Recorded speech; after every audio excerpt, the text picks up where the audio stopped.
ministro Edson Fachin, do Supremo Tribunal Federal, atendeu a um pedido do PSB e do PT e restringiu decretos editados pelo presidente Jair Bolsonaro a respeito da compra de armas de fogo e munições, além da posse de armamento. As normas já estavam em análise no STF, mas tiveram o julgamento suspenso após o ministro Nunes Marques pedir vista. Em março de 2021, Fachin, que é o relator dos processos, votou contra as regras editadas pelo chefe do executivo.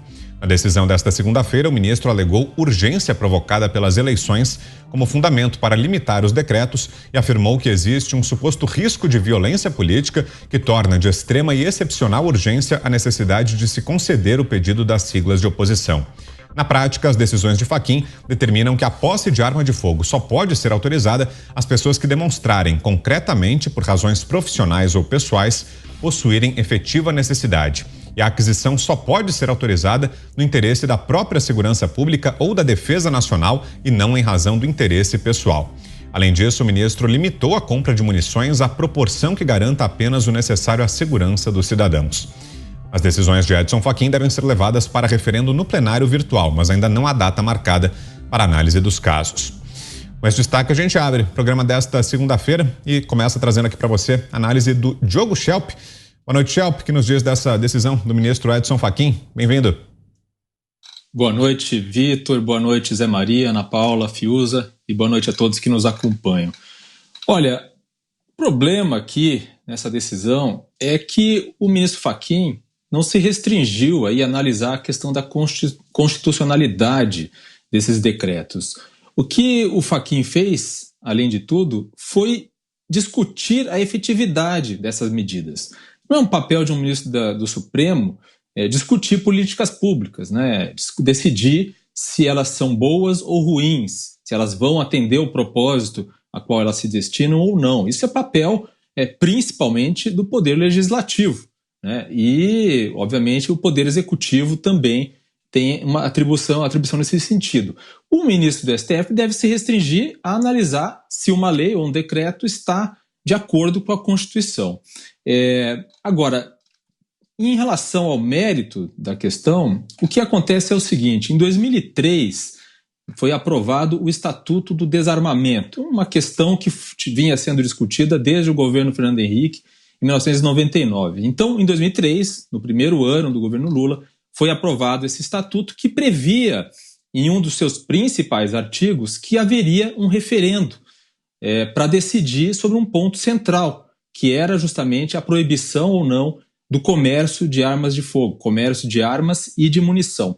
Em 2005, foi feito o referendo e a população, em sua maioria, os eleitores, decidiram que não se deveria proibir o comércio de armas para a população. Isso criou uma situação que levou os governos do PT a desrespeitar a decisão do referendo e passaram a aplicar, de fato, uma restrição à compra de armas. Então a gente vê aí o primeiro erro nessa história toda, que foi o desrespeito à decisão popular de não se proibir o comércio de armas e munição. Depois, Bolsonaro chegou ao poder com a promessa de flexibilizar, de permitir o acesso mais facilitado dos cidadãos às armas. Só que ele fez isso da forma incorreta, ele fez isso por decretos. Em 6 meses, Bolsonaro editou ali cerca de meia dúzia de decretos para flexibilizar as armas. O problema é que o que devia ter sido feito era uma discussão no Congresso com isso. É o Congresso que, de fato, tem atribuição para discutir essa questão. Porque aquele Estatuto do Desarmamento deveria ter sido riscado do mapa, mas deveria entrar outra lei no lugar. Quer dizer, a questão das armas deveria ser legislada de forma correta, não apenas simplesmente revertendo com decretos o que havia sido estabelecido lá na lei de 2013. Gostando-se ou não, é a lei que estava valendo. Então a gente tem aí uma situação que é uma situação com vários pontos de erro. A gente tem o governo Lula desrespeitando o referendo das armas. A gente tem o presidente Jair Bolsonaro legislando por decreto, passando por cima de uma atribuição que seria do Congresso para discutir a fundo os critérios dessa flexibilização. Por exemplo, quem define e com base em quê, com base em que estudo e com base em qual realidade se define quantas armas cada caçador pode ter, ou quantas armas cada colecionador pode ter, ou quantas armas cada pessoa pode ter em casa, né? Quanto de munição pode ser comprado, né? Tudo isso não pode ser simplesmente decidido assim da cabeça do presidente ou da cabeça de alguém que está lá assessorando ele.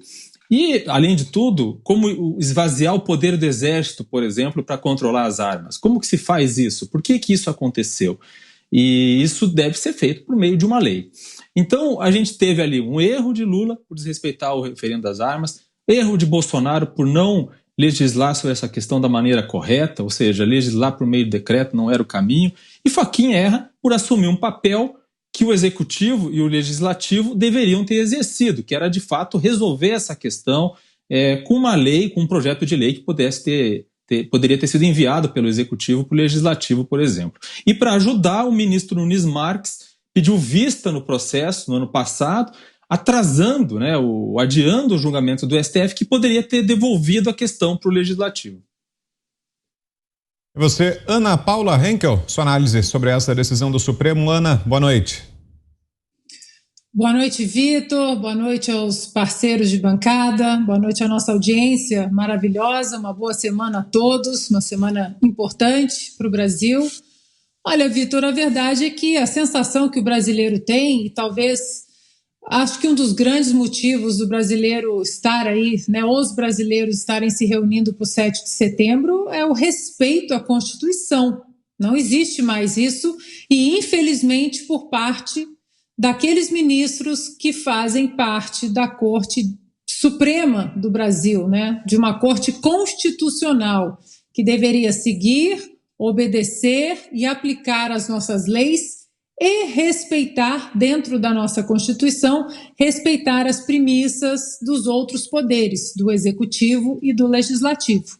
E a verdade hoje, infelizmente, é que nós vivemos num estado de exceção no Brasil. Nós não temos mais um Executivo autônomo, nós não temos mais um Legislativo autônomo, nós temos um Judiciário, parte aí do Judiciário, claro, né, ainda existem juízes sérios, capacitados, né, honrados, comprometidos com a nossa Constituição em primeiras instâncias, em segundas também, né, assim como no Supremo Tribunal de Justiça, mas infelizmente os ministros que nós temos nessa composição no Supremo Tribunal Federal são ministros ativistas, não são ministros constitucionalistas, primeiro que não são nem juízes, né, nem a grande maioria ali não é juiz.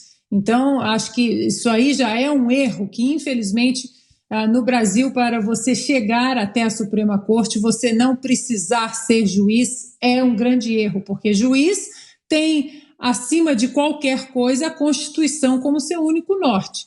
E hoje nós temos um judiciário comprometido não com a Constituição, mas com o ativismo e com a militância. Foram várias premissas ao longo dos últimos 2, 3 anos que eles interferiram, premissas do Legislativo, do Executivo, até próprio dentro do voto da discussão, da recente discussão sobre a urna eletrônica, sobre a lisura das nossas eleições, o que o povo queria, né? Ali mais uma camada de transparência, você melhorar o nosso sistema. Muita gente disse, mas não passou no Congresso, e nós sabemos muito bem que não passou no Congresso por uma interferência do ministro Barroso, por uma interferência do STF. Mas basta aí uma pequena procura aí nas ferramentas de busca que há 11 anos o Congresso passou o voto impresso auditável, passou essa PEC e o STF foi lá e derrubou. E disse que era inconstitucional por causa de um artigo lá. Então, o que está em jogo, na verdade, não apenas nesse 7 de setembro, mas nessa eleição, e aqui nós vamos repetir de maneira com bastante exaustão, é que nós não estamos vivendo mais um Estado democrático de direito, e o que estará nas cédulas é quem defende a Constituição e quem, de uma maneira, inclusive, ativista, que usou um ativismo do Supremo Tribunal Federal, ferindo a própria Constituição e seguiu o seu caminho na corrida presidencial, estará nas cédulas, quem de fato quer seguir a Constituição e quem apoia esse tipo de ativismo e o estado aí de exceção que estamos vivendo. Vamos a Brasília agora. José Maria Trindade. Salve, Zé. Boa noite. É uma grande mudança, viu? Uma mudança importante. Muito boa noite, meu caro Vitor. Boa noite a todos que nos acompanham aqui nos Pingos nos Is. Boa noite, Fiuza. Boa noite, Ana. Zé, a gente está com alguma dificuldade no contato com você, daqui a pouco eu te devolvo. Vou passar a palavra então ao Guilherme Fiuza, para análise dele também sobre essa decisão do ministro Edson Fachin, do Supremo Tribunal Federal. Tudo bem, Fiuza? Boa noite. Salve, Vitor. Boa noite a todos. Basta a gente olhar a pauta do programa hoje, os assuntos que a gente vai percorrer, aí o roteiro criado pelo nosso editor Cleiton Rubinha, que também criou esse título, né? Decisão do Fachin inflama os atos de 7 de setembro. Então é isso. A Justiça e a sua mais alta corte atuando para inflamar, para fazer política, e os assuntos que a gente vai tratar no programa, infelizmente, vários deles têm essa mesma natureza. A gente vai falar de um ministro interferindo em política salarial, ou seja, se metendo onde não deve, se metendo no Poder Executivo, sempre para fazer algum tipo de embargo ou sabotagem a decisões do presidente da República. A gente vai ver exorbitâncias da justiça eleitoral com as suas invasões, com seus mandados absurdos. A gente vai falar aí do caso do Sérgio Moro, que é completamente absurdo, né? E esse caso aí do ministro Fachin, como já temos falado de vários outros. Quer dizer, a justiça, de fato, está seguindo uma receita perfeita para se desmoralizar. E eu generalizei justiça de propósito, porque é claro que isso está partindo da corte máxima, mas é claro também que esse poder está se deixando amesquinhar. É claro também que nós estamos vendo algumas reações de contraponto esparsas. Nós vimos, né, um desembargador do TRE de Brasília, do Distrito Federal, nós vimos um desembargador de Santa Catarina, um procurador do Ministério Público de São Paulo. Mas e aí? Aí, quando a gente noticia, o público fala até que, enfim, alguém falou.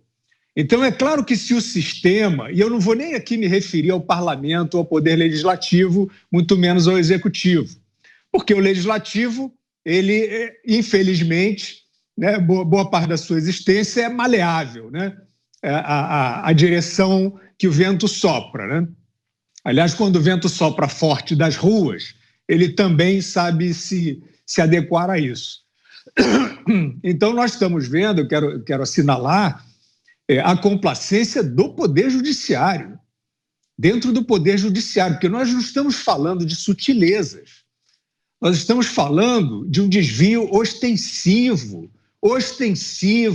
grosseiro, transformação deste poder, que é o da justiça, que é aquele que precisa ter maior confiabilidade, aquele que vai decidir sobre a liberdade ou não, sobre a inocência ou não. Esse poder está sendo usado dessa maneira aí, que está todo mundo vendo na cara de todo mundo.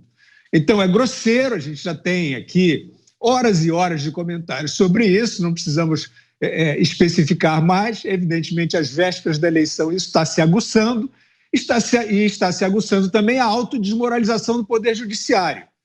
Se o restante, né, juízes, desembargadores, advogados, promotores, procuradores, né, não perceberem, não tiverem esse insight de que eles estão nas suas carreiras, não querem mexer nas suas carreiras, porque vai contrariar o Supremo está aí, né, chutando os baldes todos, não vamos contrariar. Então, a má notícia que eu tenho para os senhoras e senhores é que as suas carreiras vão para o brejo também.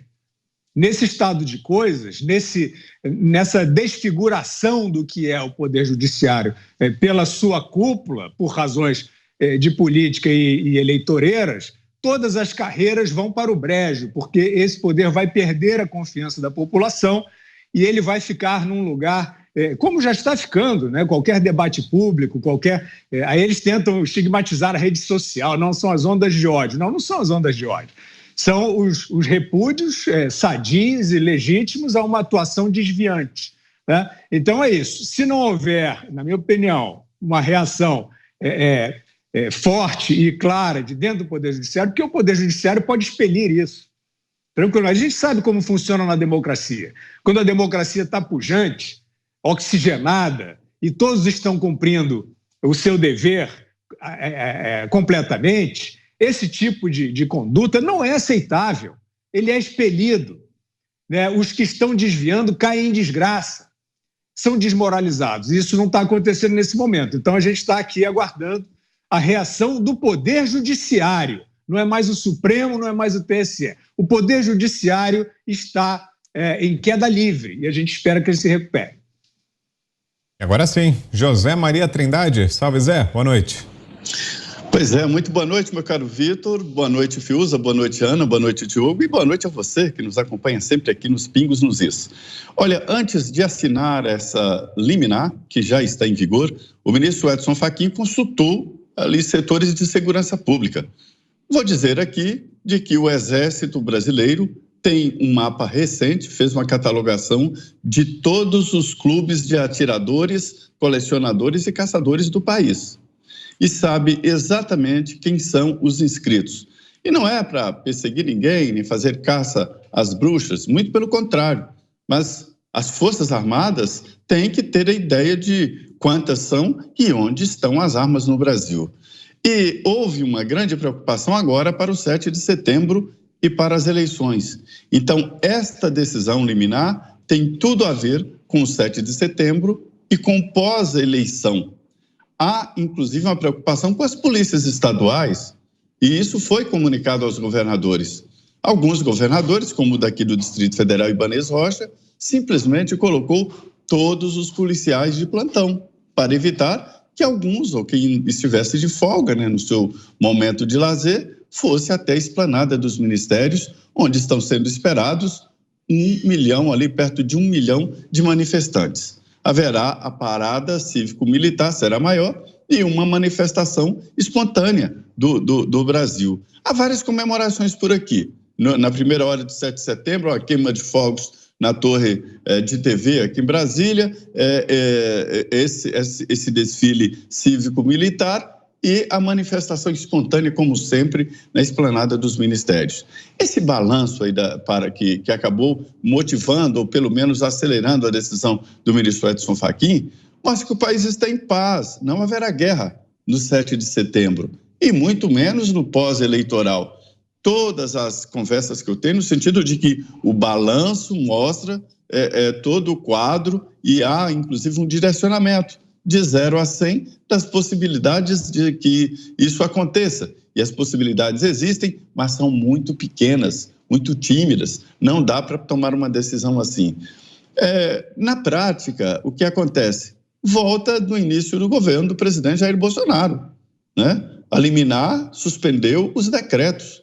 E agora a gente não sabe a que ponto vai esta insegurança jurídica dos que compraram as armas e que estão com armas. Estão ilegais, porque as restrições são muito fortes, principalmente para armas maiores, né? Os fuzis e as armas automáticas. As restrições são maiores. E também a quantidade de munição. Isso muda completamente tudo.